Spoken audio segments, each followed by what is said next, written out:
G'day, Tragic here, and welcome to turn 17 of Mage Night, and we're getting to pretty much the end of the first day. The first day is going to be over pretty soon, and I think we did make one big mistake last turn. Basically, when Nora's got this skill, I misread the card a little bit. Some people have been telling me this is a bad skill, but I just so don't agree. You'll see this in action just kicking ass in a sec. But when you buy the skill, you actually reveal two cards, that's what that little symbol there is, into the offer. So that could have changed the way the cards were played last turn, because there would have been these two new units in the offer here. And the only unit of any interest here is the guard, because that's the only unit that can be used with bought at a village. And he's a pretty darn cool unit. 5 health, which is awesome for damage soak, and he's got a 4 block, which negates swiftness, and he's got a 2 attack, which is pretty good as well. Okay, so here's our guy here. Right, so let's grab his card, Mr. Blueface. He does have this awesome Noble Manners card. Noble Manners, it gives him 4 influence, plus he gets 5 influence plus his that token that we have. So he's got huge amounts of influence, and he could buy that guard if he wanted to quite easily. And it would be a good idea. Basically, the power of this skill is that it gives you 5 influence, plus it gives you an extra command token without having to level up. So the sooner you get it and the sooner you use it, the better, because it enables you to go into the more deadly locations, like mazes and stuff, or ancient ruins or whatever, and get those humongously awesome rewards, because you're able to damage soak without taking the huge wounds. Because often the problem isn't so much killing the monster, it's surviving the consequences of the battle. So if you get that early, you can play a lot more recklessly and get much more powerful, which snowballs down the line. If you get that skill in the late game, it's not quite as good. But we've got it like first skill. So basically, everyone has to level up 1, 2, 3, 4, 5, 6, 7 points of fame at least for the person in the lead before they can get another command token. So we can really get out in front of them. And that could be an option. We could buy this guy, and he's quite good. That being said, it's about to turn into nighttime. When it's nighttime, we flip over this and it's like a whole new round, but the entire unit offer will get redealt, and that's like 6 cards will be revealed from here. So we should, if we wait for nighttime, we should have a much better selection. So to that end, he's just going to cast Improvisation, and he has to power that by discarding a card. So he's going to discard this attack card, which he doesn't need. Grab a red die off the source, and he's going to power that with the red dice. Bam! And that produces 5 moves. So he goes 1, 2, 3, 4, 5. And then with his last couple of cards, he's just going to play 2 like this for 1 movement point each and do an explore action. Yoink! Okay, so let's just place that. He needs to find, I need to just find there we are, value. Yoink, alignment. Bam! Okay, so there's some cool stuff on this tile. We have a ruins, we have a monster den, and we have another fort. So we'll just grab a ruins, we'll grab a fort. Now the monster den doesn't get a token, but you can enter them if you want to fight someone, and you get the top of this deck gets revealed, the surprise monsters. Okay, so it's daylight, so this gets revealed face up. And this goes to the fort here. Bam. Okay, so wow, these ruins are so strong. Basically, if you beat this, you get an artifact and you get a spell. How crazy is that? But to beat it, not only do you need to defeat a fort, you also need to defeat a city tile. Now, city tiles are really strong.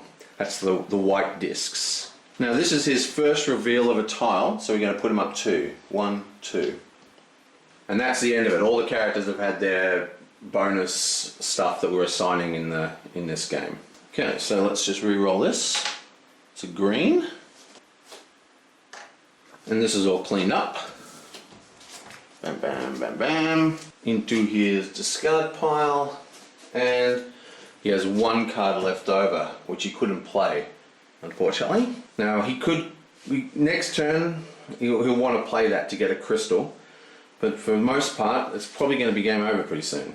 Okay, so our green dude here, he starts his turn on a glade. So he's going to gain a gold crystal. Oh, sweet.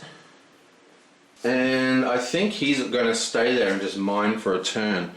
He could end it, if he ended his turn, he wouldn't get the crystal. He's got some movement here which can send him deeper in. I guess he can do an explore. So he's actually going to do an explore. Bam. Explore for 2. And we'll just zip another tile. Yoink. And this will go here. Bam. You get like a nice mat for this game so they can stick together. Okay, so this is a particularly meh kind of map as well. It's got a lot of impassable terrain. For starters, Mage Tower. It has a Mage Tower. And it's got a keep. And this is an actual dungeon that we can go into. They're another place, they've got cool rewards, and they've got this kind of random monster thing. They're more hardcore than rampaging, less hardcore than fortified stuff. And this is the dungeon tiles here. Also, we're actually adjacent to this Mage Tower straight away, so we can flip it over. Bam! Ooh! Wow, that's a nice juicy target. Look at that. It does. We need to defend against 2 different attacking sources. Okay, it's pretty cool. So we've got to defend twice. So you can't produce 6 block. You've got to produce 3+ and then 3+. But we need to do 7 attack to kill him. But look, he's not fortified, so he's pretty easy to beat. But you probably can't see it. But he does have the brutal keyword, which is like that big skull there. Now that's nasty. That means when he does damage, he actually does twice the damage. So this guy can produce 12 damage if we don't block both his things. Okay, and remember, you've got to block twice with him. He fires 2 fireballs at you. Nasty. But quite beatable because you can kill him just with range. He doesn't have any fortification. Sweet. Now he could start making a move, but I think he's going to just stop where he is and mine another crystal. So snap. It gets discarded. This goes here, and that's that. Good old 2 Vix is also going to do nothing. He's just going to mine another crystal. He gets a crystal here, and that's because he's just going to stand on this location for a turn. Now, even though he's done nothing, he still needs to discard a card, and as crazy as it sounds, I'm going to discard a mana draw. Now, this often happens at the end of the round in PvP. You want to kind of milk it for everything you've got, so no one wants to end their turn unless it's advantageous. So basically, green face and black face here, they don't care about what they're doing. They're just using the time to just keep mining. They're just going to keep mining crystals as long as the other players let them. This dude here is probably the guy who's going to announce the end of turn. Or maybe the sorceress. Let's see what she wants to do. She's still at the tower in the middle of nowhere. She thought the turn was going to end this turn. Let's see what she's got. She can announce if she wants, but instead, Monocom. Influence 5, 6, 7, crystallize. You know, I think she is going to buy another spell. Why not? Okay, so she's going to take a black mana. Whoa, because she's fighting with the demons. And the reason she can do that is because of that extremely powerful skill she has. That means that once a day she can use a black, even during the day, she can use a black mana as a gold and vice versa. It is so strong, that skill. Okay, so for her turn, she's just going to play a crystallize, and she's going to power it with that black mana and gain a crystal of any color into her inventory. Bam! That's the end of her turn. So let's just re-roll. Red. So it's such a strong skill, being able to use black mana during the day. Okay, bam and bam. Okay, so that was a very quick turn. I think we're just going to continue and just finish this video. It's not going to take very long because very, very simple turns. For starters, the only reason why this guy didn't declare last turn is because he had a crystallize in his hand that he wanted to play, but he's unable to play it because there's no blue mana. He basically wanted this on the off chance that he could cast that blue mana and gain a crystal at the end of the turn.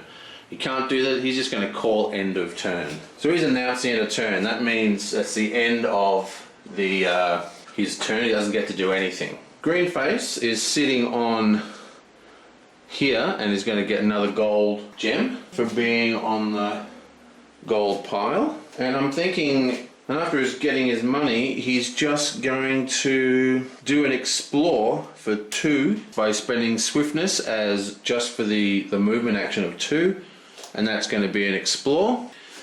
Yoink. And he's going to place this here next to him. If I can find where his number is, there it is. Oh, that's a terrible one. Bam. Okay, interesting. For starters, this one has a blue gem mine, which is awesome. It has a rampaging orc, and it's got our first monastery, which are a big deal. Awesome. That's a cool explore. Nice. We will have to deal with that orc before we can get there, though. Ooh.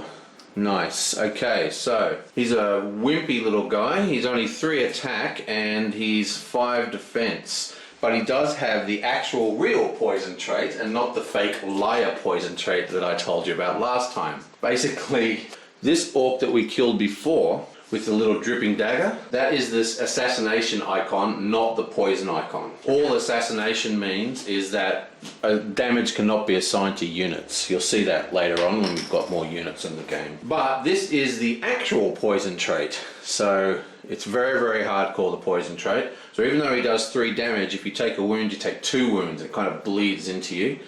But he's only 3 to block it. He's got no resistance, it's nothing special. He's an easy kill. And then he's going to take a green die. Yonk! Oh, I just noticed that I placed this tile wrong. So, basically the way the placement works is, besides matching the symbols, which I didn't do, you actually have to place, see how this one has a little number? See, it's got like a little number there. That has to be in the same direction as the other numbers that come on the start tile, which in this case is up here. Okay? So this needs to be aligned correctly, so we're just going to go, you know, bam, and now it's aligned right. Basically, this here is a numbered tile, and that's the numbered tile there. So it's all correct now, which places this dude here. The last card in his hand is March, so he's going to play this, going to grab a green die, and that powers the March. It gives him 4 movement points, 1, 2, 3, he puts it in there. That ends his turn. He is actually on a blue mana source, so he gains a blue source. Bam! And we'll just re-roll that die.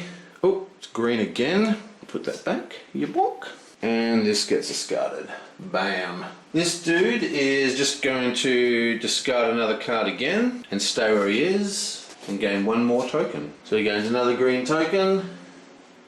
Bam! And that's the maximum he can have. Can't have more green tokens. You can have 3 of any given crystal, I believe it is. I'll check that, but I know you can have at least 3. And finally, we have the sorceress, who's been sitting up here very patiently. And even though she generated a red crystal last turn, someone was kind enough to produce a red mana. Doesn't matter because you could have used the black, of course. So she is going to play Influence and boost it with the red mana. That makes it 5, and then pay 2. So that's 5 influence, 6, 7. She takes that precious red token. Yonk! Come here. And there's only fire spells on the board. So which one's she going to get? Let me have a look here. There's a couple of good cards here. I like them a lot, but I'm going to take the fire shield that I had my eye on from right at the beginning of the game. So she pays that red token onto the fire shield, and boom, she's learned another spell. So she's been studying pretty hard, and this is block, all that kind of stuff, fire blocks, fire attacks. It's awesome. Oh yeah, an exploding shield in nighttime. And that spell actually goes into a discard pile, and these all get chucked out. Bam. Still, she did have to threaten that sorcerer to teach her these things. and she goes down one. So yeah, she's not a very nice person. She comes in, kills some of the mages, takes over the tower, and then starts beating on everybody to get to train her. Oh well, that's such is life. And that is it. We're now back at Norwind's Go, and because he announced the end, and it's back to him, that's the end of the day. Okay, so the whole day is over. Oh, just before we do it, we need to replenish this offer, because that does matter, because all these cards are about to get discarded. So what I'm going to do, I'm going to end the video here, and then I'm going to do like a day in review, followed by the tactics phase for the nighttime. And yeah, that's pretty exciting. Day one down. I will see you guys next time.